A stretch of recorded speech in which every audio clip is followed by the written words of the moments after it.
राम सुंदर सा छत्रशाल महाबली करो बलि बलि।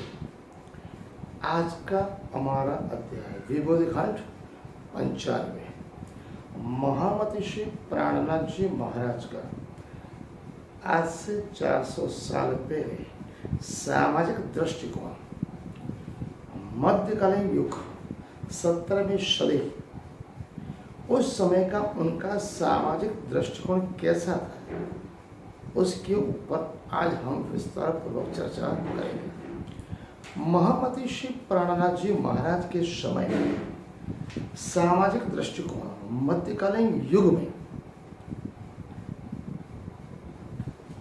उस समय की सामाजिक व्यवस्था केवल और केवल महाभारत में श्री कृष्ण परमात्मा ने जिस बात पे जोर किया है, कर्म प्रधान होना चाहिए, मनुष्य का जीवन हमेशा कर्म प्रधान होना चाहिए, उसके ऊपर उसका बड़प्पन होना चाहिए।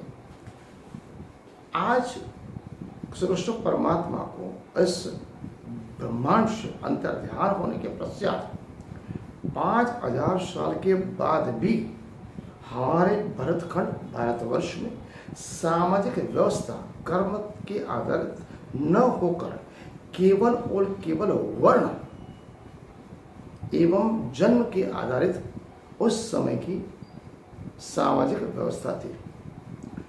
उस समय की सामाजिक व्यवस्था वर्ण और जन्म के आधारित होने के साथ साथ ऐसे समाज में हर तरह के जात पात, भाषा, छुआछूत, पाखंड, अंधश्रद्धा, कुरिवाज और रूढ़िगत परंपराओं ने ऐसा दूषण हिंदू धर्म, हिंदू समाज को, समग्र भरतखंड को ऐसा जकड़ लिया था।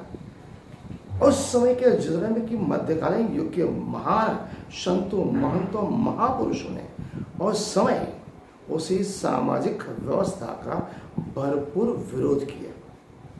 सभी ने उसकी निंदा की।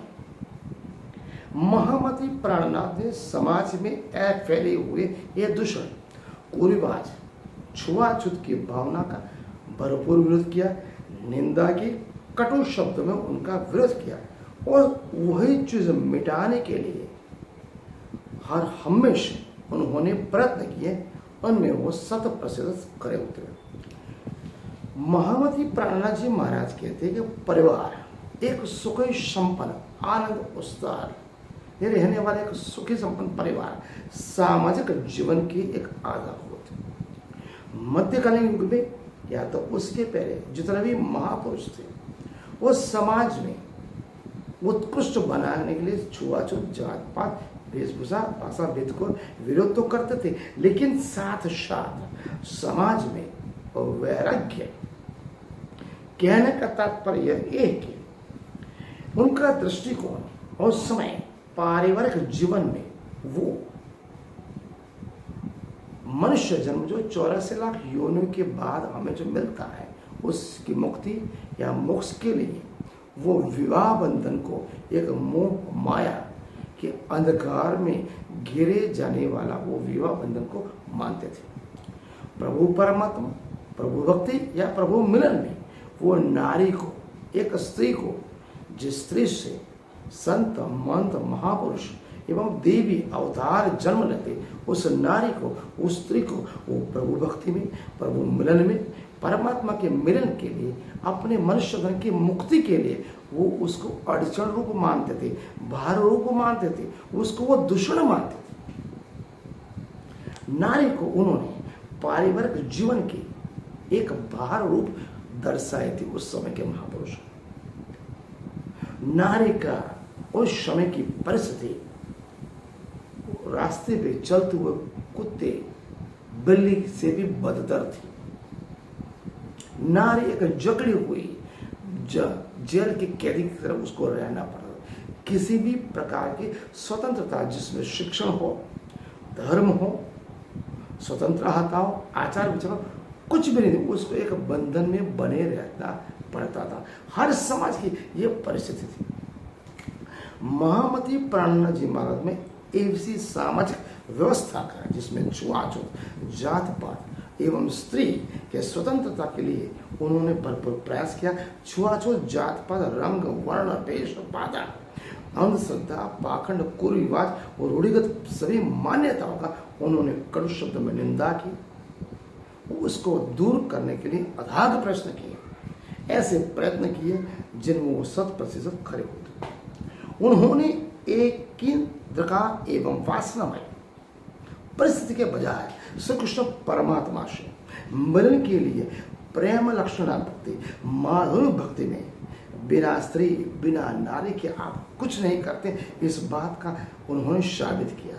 महामती श्री प्राणनाथ जी महाराज ने नारी को, एक स्त्री को देव का स्वरूप माना। परमात्मा के मिलन के लिए, परमात्मा की भक्ति के लिए उन्होंने विवाह भी किए और समग्र जीवन में श्री कृष्ण प्रणामी निजानंद संप्रदाय में पूर्ण ब्रह्म परमात्मा श्री राज श्री कृष्ण जी को प्राप्त करने के लिए महामती श्री प्राणनाथ के हर हमेशा संघर्ष में राजकीय, सामाजिक, धार्मिक अभियान एवं जागृति अभियान में समग्र भारत वर्ष में उनकी पत्नी श्री तेज कुंवरबा हर हम साथ में रही, केंद्रित रहे। इसलिए महामती श्री प्राणनाथ जी महाराज ने उनको उत्कृष्ट बहुत बड़ा मान सम्मान आदर दिया। उन्होंने ये बात उन्होंने साबित की कि बिना नारी के पुरुष का कोई अस्तित्व इस दुनिया में है ही नहीं। माता राम के लिए कौशल्या, हनुमान जी के लिए अंजनी, उसी तरह ब्रह्म परमात्मा श्री कृष्ण जी के लिए जन्म देने वाली माता देवकी और पालक माता यशोदा। अगर हम इनको बिना माता किसी भी पुरुष का वो अस्तित्व नहीं है, वो उन्होंने साबित किया।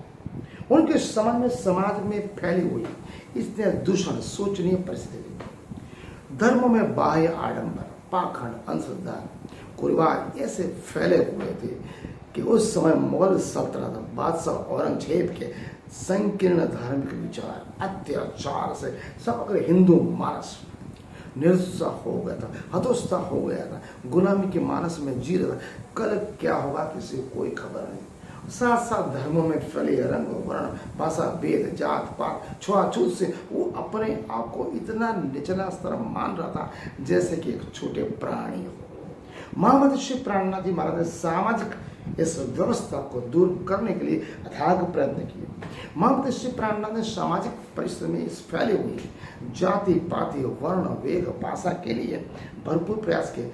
उन्होंने किए एक ऐसी सामाजिक व्यवस्था पैदा करे जिसमें किसी भी धर्म का कोई भी व्यक्ति, किसी भी जाति का हो, उसमें जात पात, रंग, वर्ण, देश, भाषा, पूजा पद्धति का कोई मूल्य न हो। केवल और केवल मनुष्य मात्र वो परमात्मा की संतान है। इस बात की पुष्टि उन्होंने अपने वाणी ग्रंथ श्री कलचम स्वरूप साहेब में भी की। वो स्वामी श्री सनंद ग्रंथ में लिखते हैं, जात भेद ऊपर के ये सब छल की जान, जो न्यारा माहिर बाहिर में तुम दासो करो। उन्होंने अपने समय में समाज में फैली हुई सभी आकांक्षाओं के अनुरूप धार्मिक एवं सामाजिक दृष्टिकोण पर जोर किया। इस कार्य को पूरा करने के लिए राजा, महाराजा और धर्मांध राजस्व भी वो भिड़ गए। उन्होंने धार्मिक बाह्य आडंबरों, कुरीरिवाजों का भरपूर विरोध किया, छुआछूत की कड़े शब्दों में आलोचना की। महामती श्री प्राणनाथ जी महाराज के निदान संप्रदाय श्री कृष्ण प्रणामी धर्म में हर धर्म, हर जाति, हर वर्ग, हर वर्ण के लोग थे जो उनके साध बने, भक्त बने। उन्होंने निजान संप्रदाय में दीक्षा ली। महामती श्री प्राणनाथ जी महाराज एक ऐसे सामाजिक चिंतक 17वीं सदी में उभरे जिस समय समाज और धर्म में फैले हुए सभी प्रकार की कुरीतियों का उन्होंने भरपूर विरोध किया, निंदा की, कटु शब्दों में उन्होंने विरोध किया। उन्होंने समाज में जाति पाति के भेदभाव को निपटाने के लिए भरपूर प्रयास, समग्र प्रयत्न का उन्होंने प्रस्थान किया, पदयात्रा की, जन आंदोलन चला, सामाजिक उत्थान के लिए राजाओं से भी मिले। एक ऐसी नई सामाजिक व्यवस्था महामती श्री प्राणनाथ जी महाराज इस हिंदुस्तान में, भरतखंड में, ब्रह्मांड में पैदा करना चाहते थे, जिस समाज में धर्म और समाज के नाम पर होने वाले अत्याचार, छुआछूत, रंग वर्ण भेद से ऊपर उठे एक ऐसा समाज बने जिस समाज में हर धर्म हर जाति, जिसमें रंग वर्ण भाषा भेद कुछ न हो, एक ऐसा सामाजिक मार्का, एक ऐसा सामाजिक समूह, एक ऐसा धर्म जिसमें एक पूर्ण परमात्मा की सेवा पूजा अर्चना हो, मानसिक पूजा हो, फालतू का कोई खर्च न हो, जिसमें एक ही तरह का खान पान रहन सहन रहने करने। महामती श्री प्राणनाथ जी महाराज ने ये बोला, अगर आपसे कोई वीर द्वेष ईर्ष्या वैमनस्य अगर भी रखता हो, फिर भी आप उससे दुष्प्रभाव न रखें, दुश्मनी न रखें, उसके साथ प्रेम से बात करें। इस बात की पुष्टि भी महामती श्री प्राणनाथ जी में कीर्तन में गई। प्रभु श्री प्राणनाथ कहते, कोई देत कसाला तुमको, कोई देत कसाला तुमको, तो भला चाहियो तेरा, शरद धाम की न छोड़ियो, सूरत पीछे फिरा। उन्होंने समाज में कमजोर करने वाली पद्धतियों के सिद्धांतों का विरोध किया। उनका विचार था कि जाति पाति तो एक विशेष समुदाय की जीने का ढंग है, जीवन कर्म के आधार पर होना, जन्म के ऊपर होना, जन्म के आधार पर किसी भी मनुष्य श्रेष्ठ नहीं हो सकता, उत्तम नहीं हो सकता। आपका जैसा कर्म है, कर्म के हिसाब से आपकी जाति गिननी चाहिए। हम किसी जाति विशेष से जुड़कर, हम किसी जाति से जुड़कर अपना निर्वाह करते हैं, तो उस निर्वाह हमारे लिए जरूर